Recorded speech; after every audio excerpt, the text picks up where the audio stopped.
Bueno, nada, bienvenidos, gracias por asistir. Supongo que ya lleváis bastantes charlas y se hace cada vez pues más valioso que estéis aquí con nosotros. Me voy a presentar primero y a mi compañero. La charla os vamos a hablar sobre dos tecnologías relacionadas con Snowflake. Os contaremos qué es Snowflake, el concepto de plataforma de datos cloud, y os vamos a hablar de dos frameworks o dos capacidades que ofrece, una para el desarrollo rápido de aplicaciones de datos, de data apps, y otra para ejecución de código de cualquier tipo, algorítmico en lenguajes de alto nivel. Python sería uno de ellos, de los principales, pero también otros como Java, que se llama Snowpark. El reto que tenemos es que os queremos contar muchas cosas en 35 minutos, incluso enseñaros algunas demos de ejemplos para que veáis que esa teoría o esa promesa de valor de esas tecnologías es cierta. Entonces, quizá vamos a ir un poquito rápido. Si queréis, me podéis parar, pero lo suyo sería que os guardaseis las preguntas, dudas para el final, porque si no va a estar un poco apretado si nos ceñimos al tiempo de la charla. Vale, pues antes de nada nos presentamos. Yo soy Manuel Muñoz y él es mi compañero Javier Mayorgas. Nosotros trabajamos en Cívica. Cívica es una empresa, para si alguno la conoce o para los que no la conozcáis, granadina. Trabajamos en ámbito nacional y algunos proyectos internacionales y estamos muy enfocados en el mundo especializado en data. También, bueno, la empresa también se dedica a proyectos de transformación digital, desarrollo de software empresarial a medida, pero con un foco potente en lo que sería el mundo del dato. Yo soy director tecnológico y director de preventa y Javier es el responsable del área de Data Science. Entonces, sin más, lo que os decía, vamos a hablar de Streamlit y de Snowpark. Ambos están basados en Python como el lenguaje principal de desarrollo, pero esas tecnologías tienen cabida dentro de un concepto general o de una tecnología que a algunos no sé. De hecho, os lo voy a preguntar. ¿A alguien le suena Snowflake? ¿Le suenan los conceptos de plataformas de datos cloud? Es bastante famoso a la gente que está en el mundillo, ¿no? Puede ser equivalente a otras tecnologías que a lo mejor se os suenen, como BigQuery o Redshift o Synapse de Azure, de Microsoft. Más o menos algunos sí los conocéis. Vale. Pues, ¿qué es Snowflake? La forma más fácil de mirarlo sería pensar que es una base de datos, ¿no? Una base de datos en la nube. Es mucho más que eso. No es solamente una base de datos pensada para uso analítico, para lo que sería montar un sistema informacional, sino que permite trabajar con datos, no solamente datos estructurados, una base de datos relacional, sino datos semiestructurados, datos no estructurados, y se está convirtiendo al final como en una plataforma, digamos, transversal para cualquier tipo de cargas sobre los datos, no solamente analíticas, sino incluso están desarrollando un motor específico para datos más OLTP y con algunas ventajas fundamentales respecto a tecnologías más tradicionales como que son escalables, de un mantenimiento muy fácil, etcétera. Eso está cambiando totalmente el mundo, el paradigma de los proyectos de datos. Las arquitecturas están evolucionando mucho, de arquitecturas tradicionales de Data Warehouse o de Data Lake se están fusionando en arquitecturas Lakehouse, donde puedes hacer prácticamente todo en una única plataforma, con un modelo de seguridad unificado, etcétera. Y ahí es donde están compitiendo esas tecnologías que veis arriba, Snowflake, Delta Lake, Databricks, que os sonará, por hacerse con ese mercado. Snowflake, cuando salió a bolsa hace 2 o 3 años, creo que ha sido una de las, si no la mayor salida a bolsa de la historia de las compañías de software, al estilo de Salesforce y este tipo de compañías, para que veáis un poco el potencial de este tipo de tecnologías, ¿no? Las ventajas que ofrecen, ya las podéis imaginar: escalable, facilidad de uso. No voy a entrar tanto en el Snowflake como tal, que se os quede ahí, y ahora luego voy a contar cómo Streamlit y cómo Snowpark entran dentro de esa solución para ofrecer esa facilidad, agilidad de desarrollo y de montar proyectos grandes del estilo Big Data, con grandes volumetrías, grandes requerimientos de cómputo dentro de una plataforma de este estilo. Entonces, lo dejamos ahí aparcado el tema de Snowflake y vamos a hablar ahora de aplicaciones de datos. Entendiendo aplicaciones de datos como simplemente sacar los resultados de cualquier análisis más tradicional de tipo BI, de cualquier tipo, o de Data Science, cómo luego presento esos resultados, hago mi storytelling o mi análisis predictivo o descriptivo de la información que yo estoy analizando. Hay distintas formas de hacer eso. Las tradicionales podrían ser el uso de herramientas de BI, os sonarán Power BI, MicroStrategy, Qlik, todas las que pues, se han venido usando de los últimos 20 años. Pues es una forma fácil y rápida, más o menos, de hacer tu analítica OLAP o tu presentar determinados resultados en una pantalla sin irte a un lenguaje de programación de propósito general. ¿vale? Esa sería una opción. Otra opción sería irnos al extremo, esa sería, digamos, fácil y rápida y no necesito ni siquiera programar en un lenguaje de alto nivel. Si me voy al otro extremo, yo podría hacer cualquier front con cualquier tecnología de propósito general, Angular, React, la que queráis, y claro, podría hacer cualquier cosa, lo podría hacer muy a medida, pero normalmente me llevaría mucho más esfuerzo y tiempo sacar y renderizar esos datos usando esas tecnologías en la parte de front, ¿no? La parte central, lo que os mostramos son frameworks intermedios, es decir, no voy a tener toda la flexibilidad de poder hacer cualquier cosa exactamente a la medida, pero las voy a poder desarrollar muy rápido. Voy a poder hacer resultados en pantalla sobre mi dataset, sobre los resultados que yo he tenido de una forma muy ágil, ¿vale? Se trata de eso. Os ponemos 3 y os vamos a explicar la tercera, Streamlit. La primera, Shiny, para que se os quede sonando, está basada en R, como lenguaje no aplicaría, digamos, para lo que sería este evento, para la PyCon, pero la segunda sí. Plotly Dash es bastante común y extendida y está basada en Python, y Streamlit también está basada en Python. Y os voy a contar eso, ¿qué es Streamlit? ¿Cómo funcionaría? Básicamente es un framework para el desarrollo rápido de este tipo de aplicaciones de datos. ¿Qué es lo que haríais vosotros? Pues imaginad, si tenéis un script en Python donde hacéis cualquier tipo de procesamiento de datos, como lo venís haciendo normalmente, le vais a usar una librería, que al final lo que va a hacer es una llamada a una API del servicio de Streamlit, donde vais simplemente a decirle, píntame esto. Esto que yo he conseguido, este data frame, si estáis trabajando con Spark, o este objeto de cualquiera de los frameworks habituales que usáis para data science o procesamiento de los datos, píntamelo, ¿vale? Sería como decir, streamlit.write, este objeto que yo ya he preparado. Simplemente visualización de los resultados, rápido y directo. Ese script, como veis, sí, podemos pasar a la siguiente. Ese script que veis arriba, tan sencillo, sería vuestro código Python normal, importaríais las librerías de Streamlit y le diríais el comando st.algo, ¿no? .write o .linechart y le pasáis el objeto que queréis que os pinte. El resultado sería directamente como un widget, ¿no? Tendríais, en este caso, generáis una aplicación que va a tener widget. Un widget puede ser un mapa con puntos, puede ser un diagrama de barras, un diagrama de líneas, puede ser una KPI. Voy a pintar widgets basados en determinados datos. ¿Cómo los voy a pintar dentro de una aplicación? Lo normal. Puedo poner paneles, puedo poner pestañas, voy a poner un layout, que si quiero 2 columnas, quiero 3, todo muy rápido. Es decir, es desarrollo extremadamente rápido para pintar aplicaciones de datos. De esa manera, ¿qué es lo que voy a hacer? Poder iterar de una forma muy sencilla en la presentación de las interfaces de usuario. Encima, lo han hecho de la forma más sencilla posible. Yo voy a definir una aplicación, voy a decir en GitHub en qué repo está, en qué rama está y qué fichero, único fichero .py es mi aplicación. Y ya se va a encargar de, cada vez que yo hago un push de ese fichero, actualizar el servicio para que cualquier consumidor de esa aplicación vea siempre la versión actualizada. Sistema de desarrollo ya más sencillo imposible. Además tiene una cosa buena, como realmente lo único que estás haciendo es sacar el resultado por Streamlit, todo tu cómputo previo, todo lo que tú haces es Python puro, con las librerías que vosotros estéis más acostumbrados. Además es capaz de sacar objetos de ese tipo de framework, de todos los que veis ahí. Si trabajáis con Keras, Pandas, Tensor, Plotly, Matplotlib, cualquiera de esos, directamente tú le vas a hacer un píntame esto y ya te va a salir el gráfico. Parametrizable, con distintos tipos de colores, de opciones, etcétera.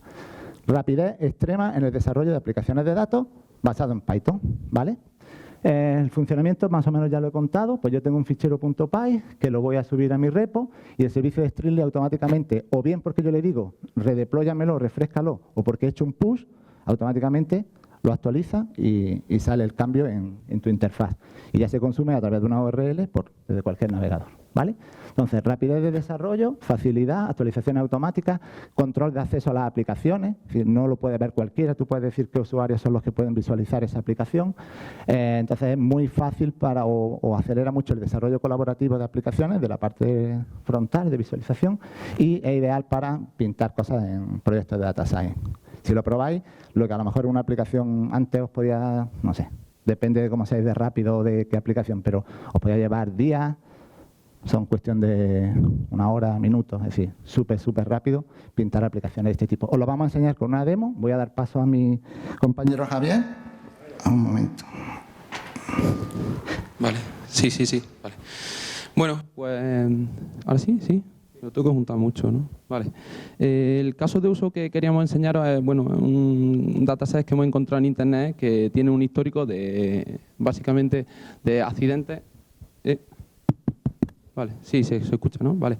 De accidentes ocurridos en la ciudad de Nueva York, en lo que tenemos datos pues, de todo tipo, desde la fecha del accidente, localización, personas que han sido afectadas, tipo de vehículos, etcétera.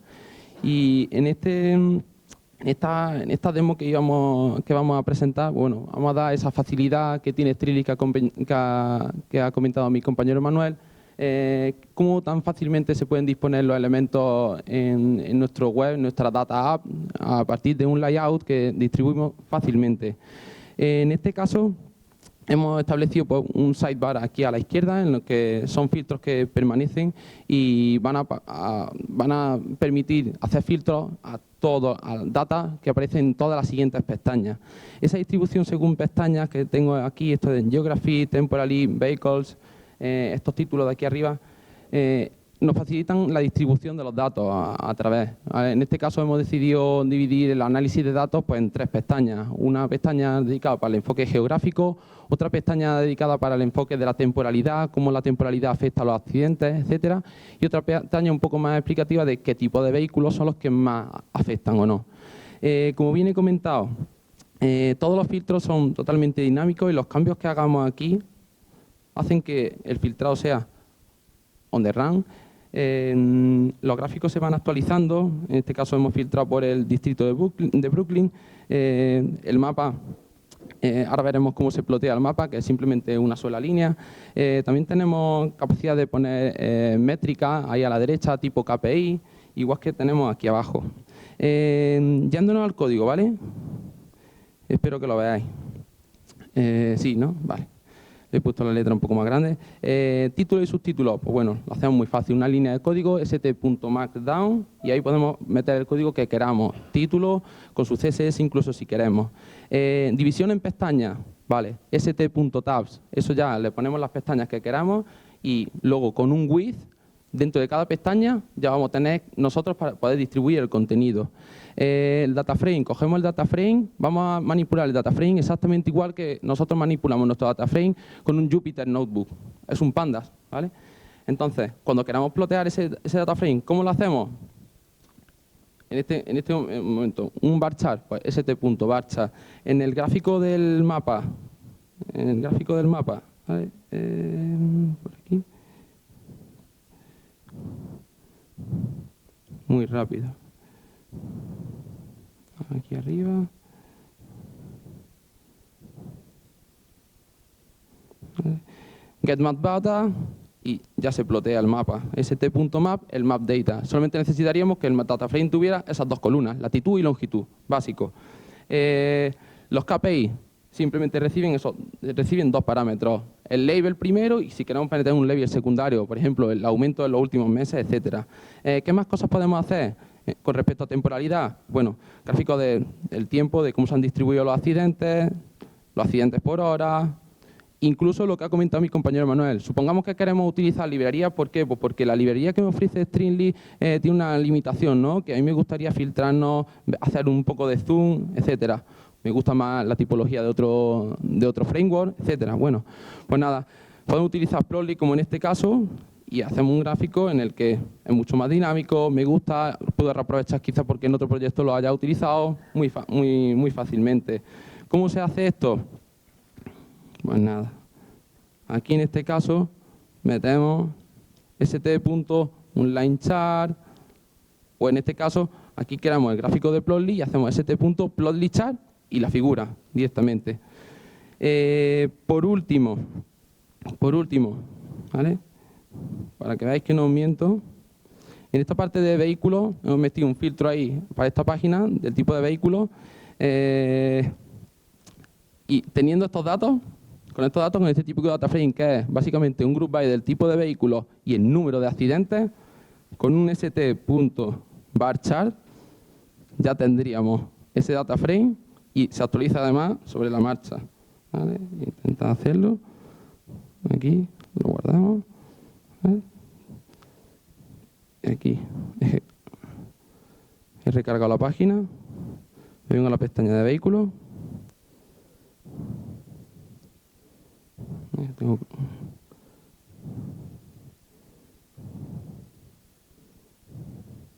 que con el wifi del móvil, ¿vale? Y así ya quitamos y aparece el gráfico rápidamente.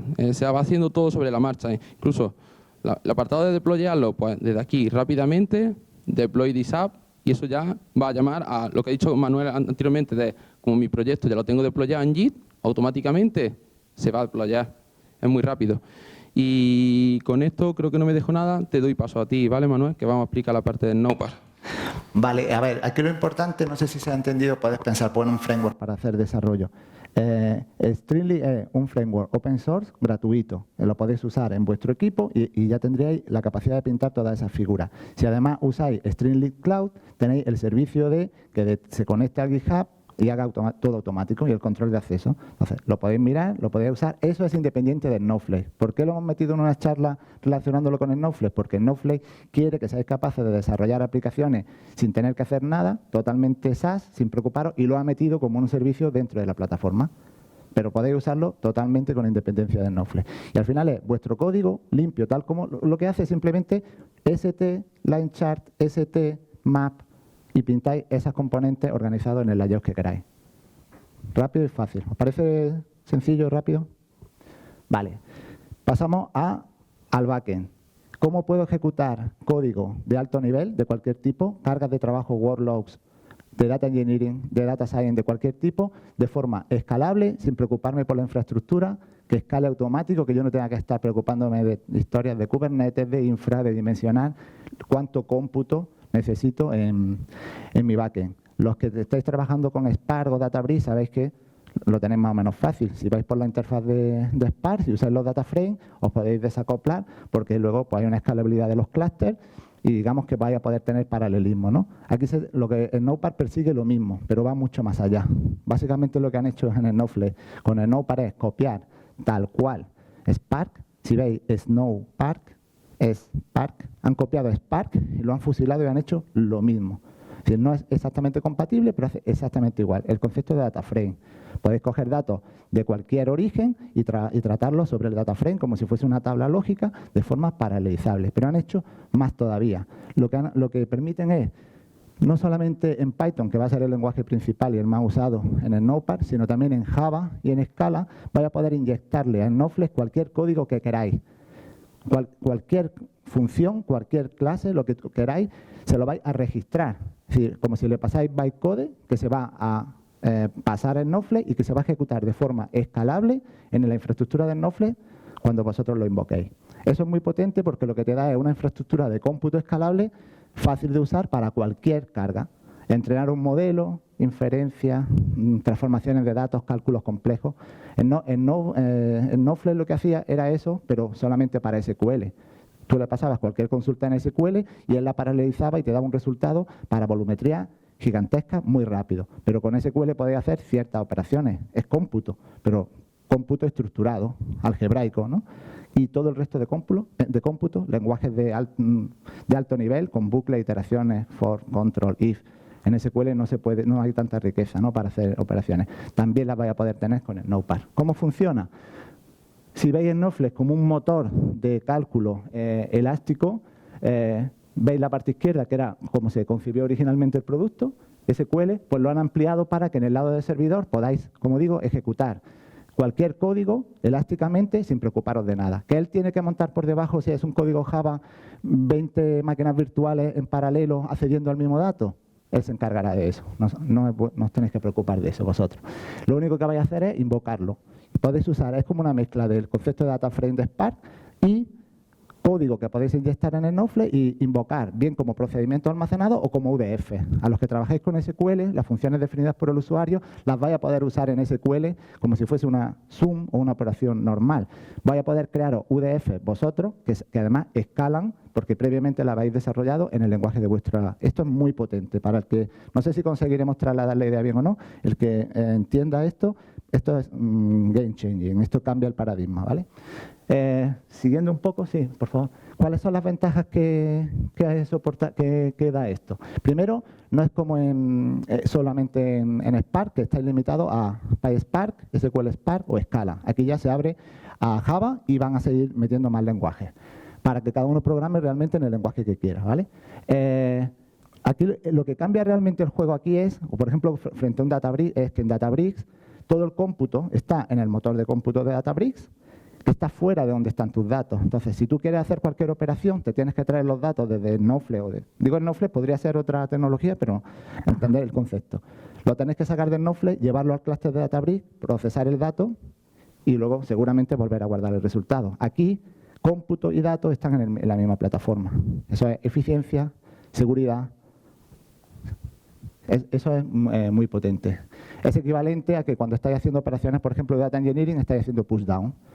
La ejecución de ese cómputo SQL se hace en el mismo motor de base de datos. ¿Esto por qué no se hacía hace 5 años, hace 10 años, antes de que llegaran estas tecnologías? Porque las bases de datos, los motores de base de datos no eran escalables, no soportaban cómputo escalable, echarle al revés. Tenías que protegerlos para que no se petaran y tenías que sacar fuera el cómputo. Ahora no. Cuanto más esté el cómputo en el motor de base de datos, mejor. Os va a permitir el uso de data frame como Spark. Es, como digo, una copia, sin más, no se han complicado mucho la vida. Vais a poder usar UDF definidas por vosotros y luego, esto es muy potente, tenéis registrado en la plataforma de forma escalable y fácilmente usable, manejando todas las dependencias, paquetes, etcétera, todos los paquetes, todas las librerías Anaconda. Es decir, vais a poder usar en el backend cualquier desarrollo que ya estáis haciendo normalmente con cualquiera de las librerías comunes que usáis. Es decir, realmente esto se convierte en: no quiero saber nada de la infra, yo diseño mi lógica, la enchufo ahí y la ejecuto con escalabilidad para grandes volumetrías, etcétera, ¿vale? Facilita el desarrollo porque vaya a poder hacer cualquier tipo, con un mismo equipo y con una misma infra, vaya a poder hacer prácticamente cualquier cosa que se pueda hacer con datos. Y luego, como digo, al estar el dato en el mismo sitio y no tener que salir, está gobernado, está securizado, puedes controlar con un modelo de seguridad basado en roles qué usuario puede ver qué dato y qué no, y no depende de los consumidores y de los clientes de qué consulta hagan o no. Nunca van a pasar el filtro de seguridad, ¿vale? Ese gráfico, bueno, aparte, no he comentado antes, todo el código que tenemos ahí, que no nos da tiempo a explicarlo en detalle, nos lo podéis pedir, o dudas que tengáis después, las comentamos.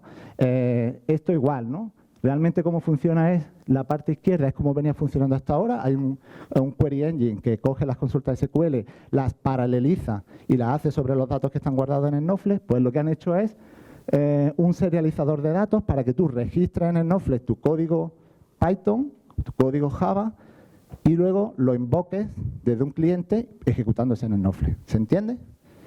¿Se comprende, no, el concepto? Básicamente te da pues una infra de cómputo escalable para cualquier tipo de proyecto basado en datos, prácticamente. Si a esto le ponéis, dices, vale, me habéis resuelto el backend y me das una forma, un servicio totalmente ligero y sencillo de hacer la parte de front, que es Streetly, pues puedo hacer prácticamente cualquier aplicación basada en datos sin salirme de Snowflake, que es lo que ellos van buscando, llevarte tu dato y tu cómputo y tu desarrollo a la propia plataforma, ¿vale? Os vamos a enseñar un ejemplo de Snowpark, rápido, como en 5 minutos, y comentamos cómo todo esto empaquetado es muy potente, ¿vale? Es cambia bastante las reglas de juego de este tipo de proyectos. Vale, lo dicho, el dataset que hemos usado en este caso es un dataset típico de operaciones fraudulentas. En este caso no voy a entrar ahora en el detalle de Streetly, porque veréis que hemos utilizado Streetly ¿para qué? Para la hiperparametrización del modelo, para luego ver la inferencia, etcétera, de una manera muy visual. Entonces, ¿para qué usamos aquí Snowpark? ¿Para qué en la ciencia del dato puede aportar Snowpark? ¿Y para qué en la ingeniería del dato? En nuestro caso, en un entrenamiento típico de Machine Learning, supongamos aquí nosotros disponemos todos los hiperparámetros que tendría nuestro modelo y nosotros aquí utilizamos Snowpark, ¿para qué? Pues para que todo ese cómputo, toda esa escalabilidad, si son miles, millones de datos, me da igual lo que sea, el tipo de modelo que esté usando, todo, como tengo el soporte de Anaconda, tengo la escalabilidad, todo eso se va a hacer arriba, junto al dato. En cambio, esto con Spark, ¿qué pasaba? El dato me lo tenía que traer. ¿Junto a dónde? Junto a los clústeres de Spark. Los datos se tenían que mover. En este caso no. ¿Cómo hacemos esto?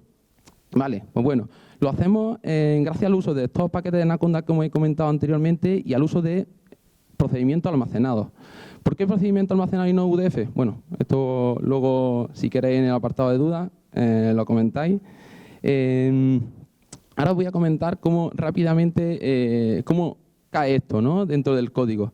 Entonces, en nuestro caso, Para el entrenamiento del modelo nosotros setearíamos todas las variables, todo lo que necesitemos en ese cuadro de mando que hemos hecho rápidamente en Streamlit y ahora queremos probar ese modelo cómo sería, ¿no? Entonces, en nuestro caso, ¿vale? Aquí hemos entrenado un modelo, ¿vale? Ese modelo, esa función de entrenamiento que recibe todos los hiperparámetros que hemos seteado en el apartado de Streamlit y aquí dentro haríamos todo el proceso de ciencia del dato tal y como se haría en un Jupyter, en cualquier otro sitio.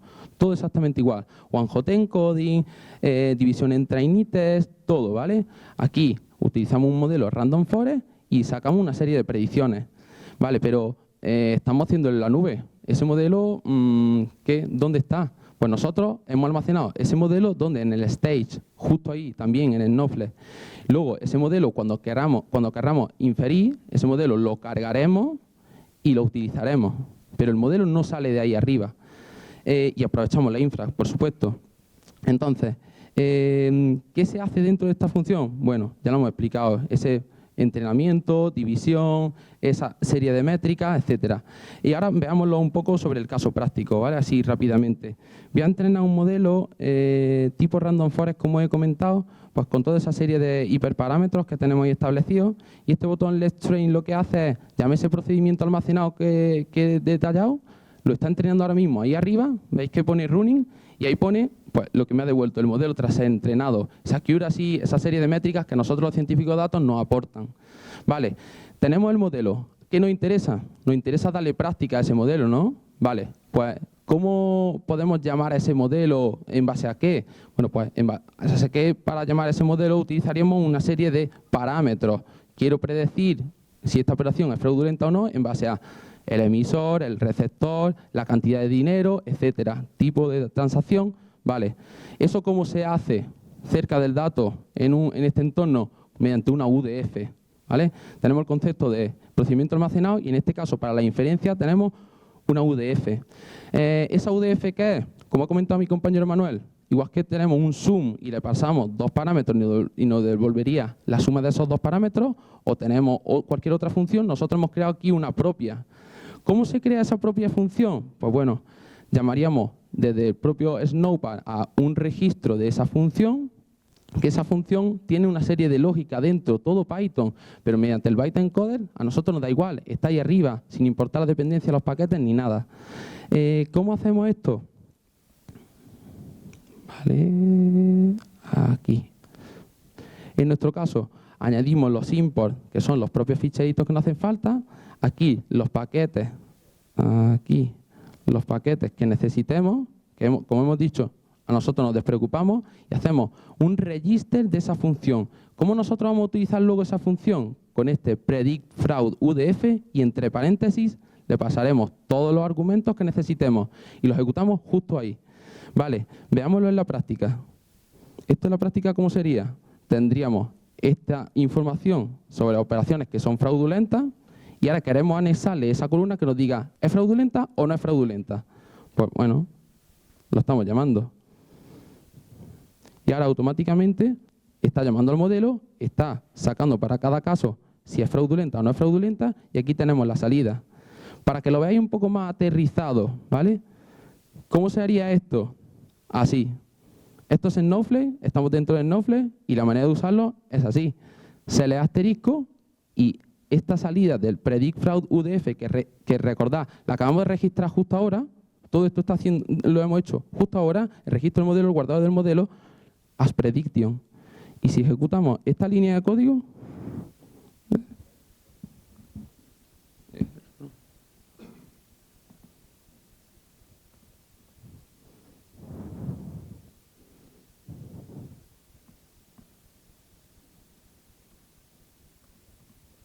¿vale?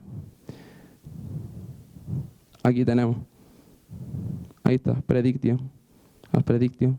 Y ya estaría. ¿El modelo dónde se guarda? Bueno. Es un ejemplo de que el modelo se ha guardado efectivamente y está ahí. ¿Vale? Y creo que con esto ya puedo dar por terminado. Sí. Vale, perdonad que vamos muy acelerados, pero es que os queremos enseñar las dos partes y es densa la charla. Entonces, ¿se ha entendido? Al final hemos hecho un ejemplo. Ha usado Streamlit para en la interfaz gráfica hacer una captura de datos, es decir, no simplemente sirve para pintar resultados, sino que puedes poner formularios y hacer el data entry ahí. Con esos parámetros hemos llamado a un procedimiento almacenado que dentro de Snowflake ha ejecutado un entrenamiento del modelo, y el modelo, la salida, que es un binario, lo ha guardado en un área dentro de Snowflake. Y luego ha hecho una función que es capaz de coger ese modelo, cargarlo y sobre eso inferir, dado un dataset, y ponerle hacer una columna que calcula 0 o 1. Predigo que es fraudulento o no. Toda la lógica, todo el cómputo se ha hecho en Snowflake. Procedimiento almacenado para, digamos, una función pesada que está guardada, que se ha registrado previamente en Python. Todo el ejemplo está hecho en Python, podría ser en otras tecnologías también. Y luego la inferencia, una UDF, para que en SQL tú puedas usarlo como si fuese ya un dato que está calculado en tu modelo, pero no está en tus tablas, no está en tu modelo físico, se está calculando al vuelo usando un modelo predictivo. ¿Se entiende? Y usando Streetly para tanto digamos, el data entry de los parámetros de lo que tú has invocado a la aplicación como la salida final resultante. ¿Vale? Y esto era la guinda para el final, y no sabía si nos daba tiempo, pero os lo cuento en 2 minutos, de lo que quiere hacer Snowflake. Snowflake ya no quiere ser una plataforma, una base de datos relacional, semiestructurado y datos no estructurados. Quiere ser tu motor de cómputo de cualquier tipo. Entonces, lo que han hecho ellos al final, sobre la base de lo que serían los motores de la base de datos, te ofrecen capas hacia arriba donde tenéis todas las librerías de Anaconda, donde tenéis las librerías de Snowpark, tenéis la capacidad de trabajar con DataFrame igual que en Spark, tenéis Streetly como un servicio ya dentro de Snowflake para que podáis hacer esas aplicaciones sin tener que estar montando infraestructura por otro sitio. La única dependencia que tiene de algo de fuera es vuestro GitHub. Obviamente ya Snowflake tampoco os va a dar el repo, ¿no? Pero quitando eso, lo podéis hacer todo dentro. Y al final, la idea sería que deployéis aplicaciones completas dentro de Snowflake. Es decir, que el propio backend de vuestras aplicaciones esté dentro de la propia plataforma de Snowflake. Entonces, lo único que vais a tener es un cliente que no hace nada. Todo se ejecuta ahí. Tanto la generación del front como el backend, un servicio completo de la plataforma. Que esto tenga o no tracción en el mercado y haya gente que lo haga así, lo veremos. Esto es muy nuevo. De hecho, esto está todavía en beta, la parte de aplicaciones nativas, ¿vale? Y ya está. Ahora sí, bueno, disculpad de nuevo por lo atropellado, pero dudas, preguntas, y que nos tenéis a vuestra disposición para enseñaros el código, para lo que queráis o si queréis conocer más. Sí, ¿no? Pues...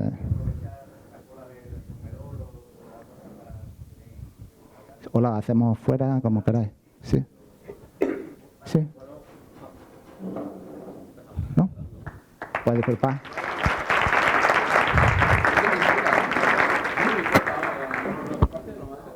A nosotros encantado.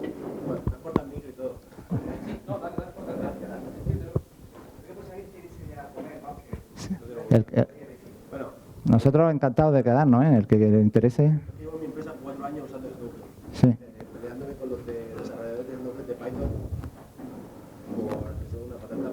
Entonces quería saber, teniendo en cuenta que Snowpark es del año pasado, del final del año pasado, ¿cómo de fiable es esto para poner en producción? A ver, esto primero es muy nuevo, la parte de Snowpark, ¿vale?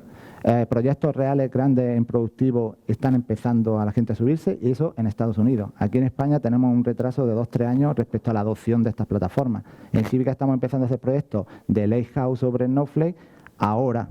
Sí, ahora es cuando están empezando a subir sus datos arriba y empezar a montar los modelos y empezar a hacer sus pinitos.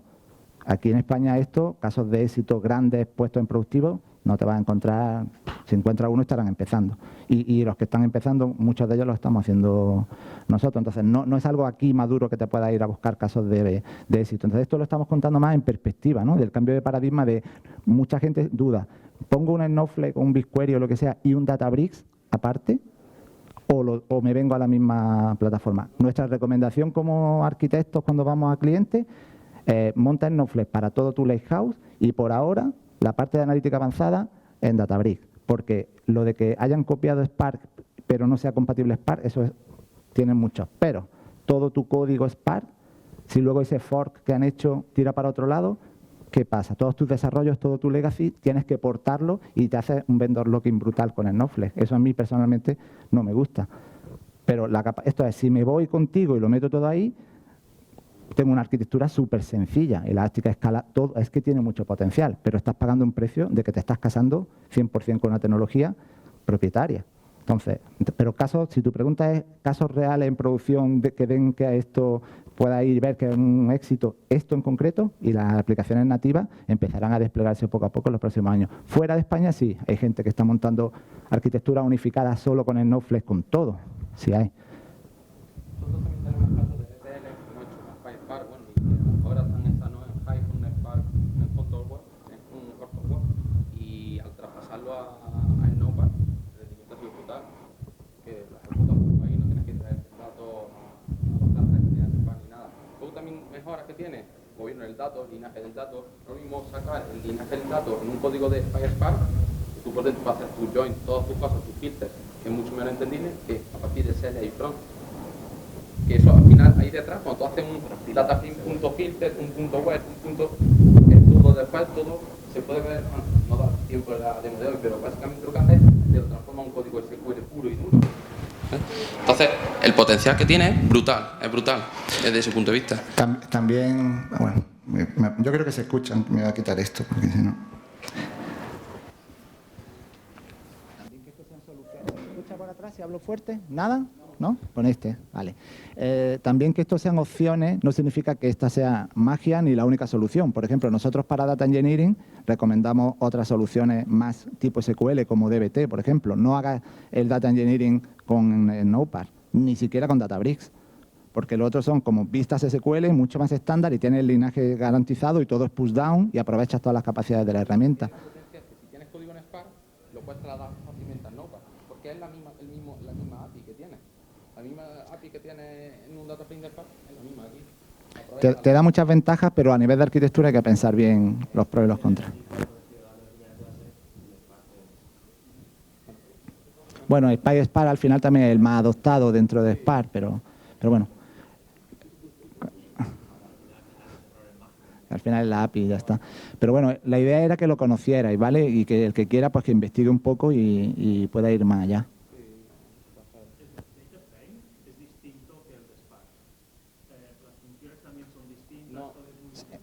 Es igual. Punto web, es lo que comentaba. Puedes trasladar básicamente tu código, es casi exactamente el mismo, casi el mismo. Para desarrollarlo local, Para desarrollarlo local, tú te instalas la librería de Snowpark y puedes deployarlo ahí automáticamente. En vez de hacer un import de Spark, import de Snowpark, pero el resto del código es casi igual. Funciona lo mismo, en vez de import from PySpark.function, en este caso es from Snowpark.function. Es lo único que luego... pero necesitarás conectarte a Snowpark. Necesitas conectarte. Claro. Sí, porque tu código al final se ejecuta. Sí. Exacto. Sí. Nosotros en clase estamos haciendo justo torneos como una mesa redonda de nuestras y tal. Y una de las nuestras que vamos a tratar de hacer una experimento con la vida y para que estoy quedándome con mi jefe, es por qué tantas compañías utilizan Snowflake para ir a engineering precisamente siendo los precios tan altos. No sé si vosotros tenéis algún insight. Sí. Bueno, a ver, los modelos de licenciamiento hay que entender todo lo que te da. Es decir, para poder comparar precios de Snowflake con otra cosa, no puedes comparar un precio con un, no sé, con un Teradata, porque tiene una serie de capacidades que si haces el TCO, el coste total de lo que tiene y lo que paga, y no es difícil, no es fácil hacer esos casos de estudio, no es sencillo. Pero es que te da muchas cosas. Primero, tú solamente pagas por cuánto tiempo tienes levantado los Virtual Warehouses, que serían tus servidores. Esos Virtual Warehouses son escalables, son como tallas de camiseta, desde un XS que es el más pequeñito, una S que sería el doble, una M que sería 4, digamos cada vez el doble. Tienes elasticidad vertical, horizontal, puedes ejecutar cargas de tipo Data Engineering, tienes Snowpark, todo eso lo pagas en base a un control de tiempo de si el warehouse está levantado, pago por uso, pago por segundo, y si está bajado, no pago nada. Pero tengo toda esa infra sin haber tenido que hacer una inversión. ¿Cuánto? En un banco. Voy a comprar un Teradata, ¿cómo de grande? Así. Si no lo uso, estoy perdiendo dinero porque he comprado todo esto, y si se me queda corto, no puedo. Esto paga lo que necesita en cada momento. El caso más típico es cuando tú tienes una función, un modelo, entrenar un modelo que te tardase 10 horas. le puedes subir una talla de una XS a una L y hacerlo en 50 minutos y vas a pagar lo mismo, porque como multiplica coste por tiempo, lo mismo vas a pagar en 1 minuto en una L que 10 horas en una XS. Pues entonces, de uso es cuando primer día del mes quizás se tiene que hacer una carga brutal de un montón de tablas. Ahí también. Ahí quizás puedes gestionar concurrencia en el acceso, porque puedes hacer automáticamente de forma elástica clúster para atender la demanda, puedes cumplir mejor con los SLA. Todo eso, ponle precio. Es decir, ya tú tener una infraestructura simple, no tener un modelo de seguridad en el Snowflake y otro en Databricks o en un Data Lake aparte, sino que hacer una sola vez la seguridad y que te sirva para todos tus datos de tu compañía. ¿Cuánto vale eso? Entonces, al final, no es tan sencillo. Es verdad que hay que tener cuidado con el cómputo, porque al final las facturas no son baratas, pero si lo gestionas bien, no es más caro ni es más barato. Las microparticiones, de que aquí en Snowflake no tienes datos duplicados. O sea, cuando tú abres ramas, supongo que tú tienes tus datos y tienes para desarrollo y otra persona quiere jugar con esos datos. O tú haces un clone de la database, no se está clonando físicamente, no tiene almacenamiento duplicado, ¿no? Aprovecha lo mismo, es como si fuera un punterito. Y ahora a partir de ese puntero tú empiezas a desarrollar y esa otra persona puede empezar a desarrollar por otro lado. Sí. Sí. Tiene un montón de cosas que no... Sería una charla de 4 horas contaros todo lo que tiene Snowflake. Airbag, modelo Airbag.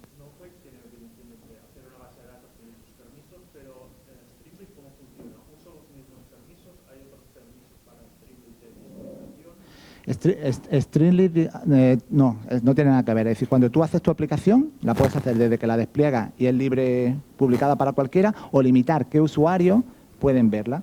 Y esos usuarios van a ser usuarios del servicio de Streamlit. De hecho, eso es independiente de Snowflake. Streamlit tú lo puedes usar y no tiene nada que ver con Snowflake.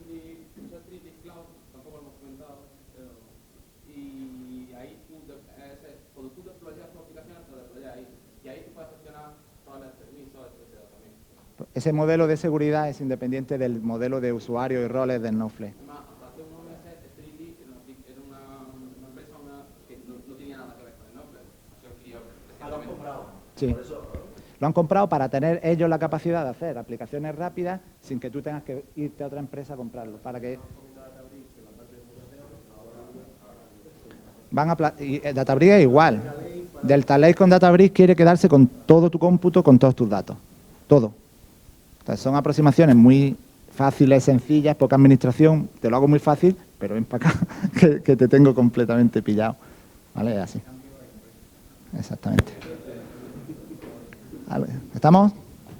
¿Vale? Gracias a vosotros.